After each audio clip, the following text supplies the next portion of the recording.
Hey, what's up everybody? You know what, I just realized something, that it is Halloween time. And what happens in Halloween, aside from going trick-or-treating,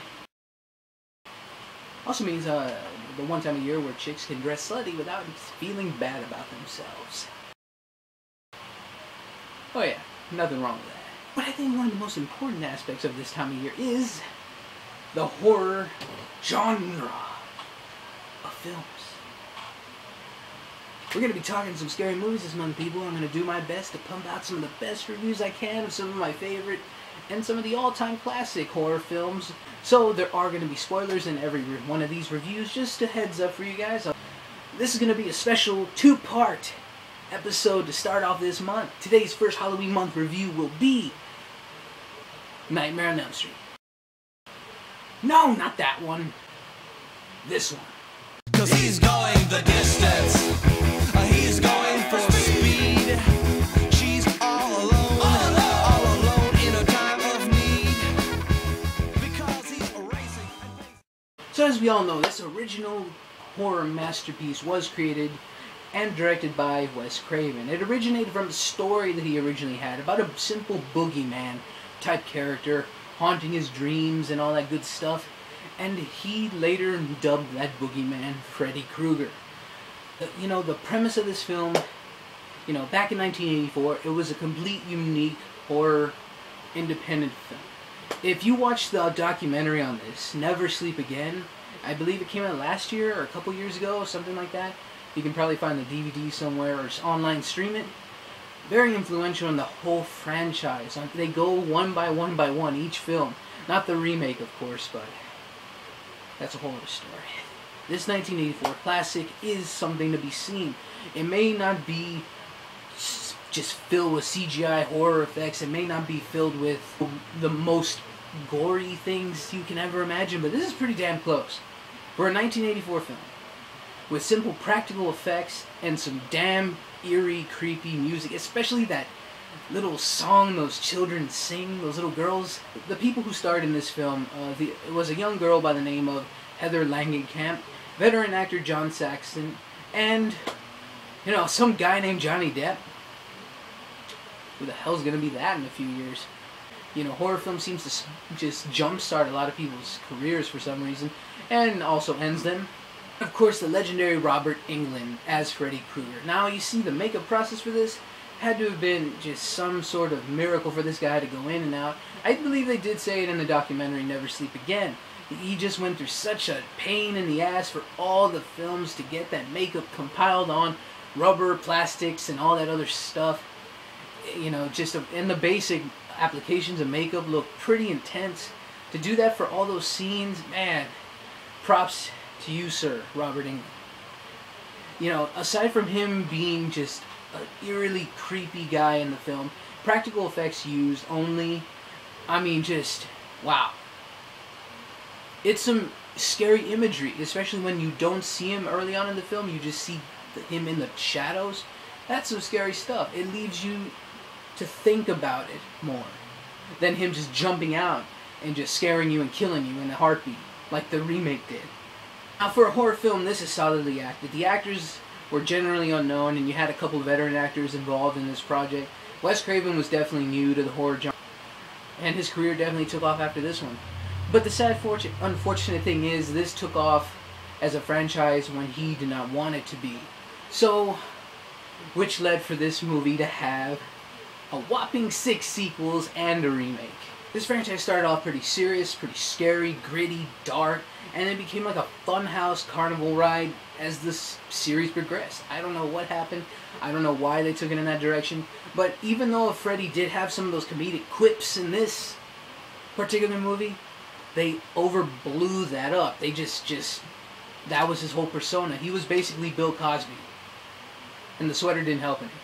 Aside from practical effects and makeup, it had some serious disturbing imagery in it. The scene where I forgot the girl's name, but she is one of the first to die in the film, and she is in an upside down position of death. She just gets floated up in the air, and, you know, she just dies. Slowly but surely. Take a look for yourself.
That's pretty messed up. That sucks. It's just creepy stuff.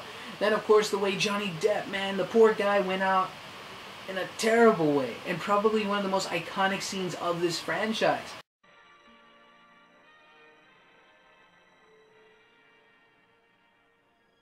It is now 12 midnight, and this is station KRGR leaving the air.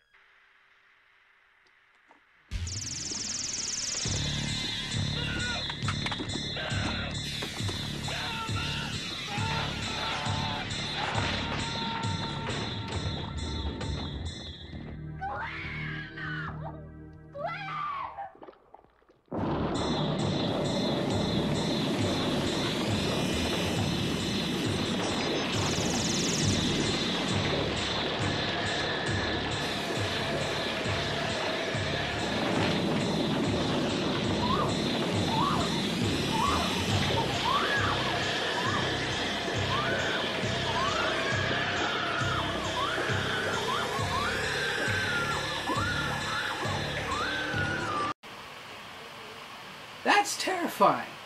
You die by sinking in your bed with a blah, blah, blah. Johnny Depp, you will be missed. Because this movie is worth checking out. In my opinion, it's definitely one of the best from the 80s, for sure. And maybe of all time. I mean, because it's just such an iconic character, an iconic, group of teenagers. You remember who they are. And just how they're, sadly how they died in this movie, and also how they try to fight Freddy off the best they can. Just the thought, someone going into your dreams and killing you in real life by killing you in your dreams. That's a mind fuck right there. Just the thought of someone killing you in your dreams is insane enough. But to have such a monster type of character like that haunt your dreams, I'd be scared to go to bed too.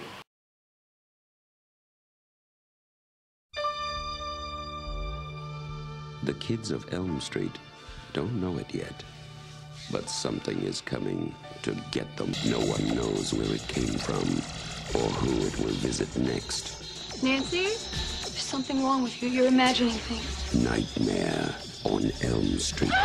Do you believe in the boogeyman? No. Whatever you do, don't fall asleep. No! She's the only one who can stop it. If she fails, I'm your boyfriend now, Nancy.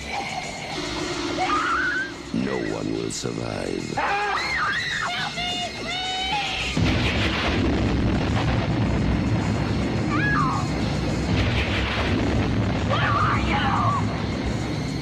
From Wes Craven, director of The Hills Have Eyes and Last House on the Left, a new masterpiece in fantasy terror, Nightmare on Elm Street. I am not going to give ratings for these movies, by the way. I'm just simply showing the love and telling you guys how good they are. Seriously. It is a fun movie. It's not meant to be taken seriously, of course, but it does have some dark, disturbing images and just some really creepy, atmospheric stuff in there. So I think it's definitely worth checking out. Overall, this movie is a must-watch for Halloween. To sit with your group of friends or your date, somebody, just check them out, turn off the lights and just hang out and chill. Get drunk. I don't care what you guys do. Just have fun. It's a great horror film.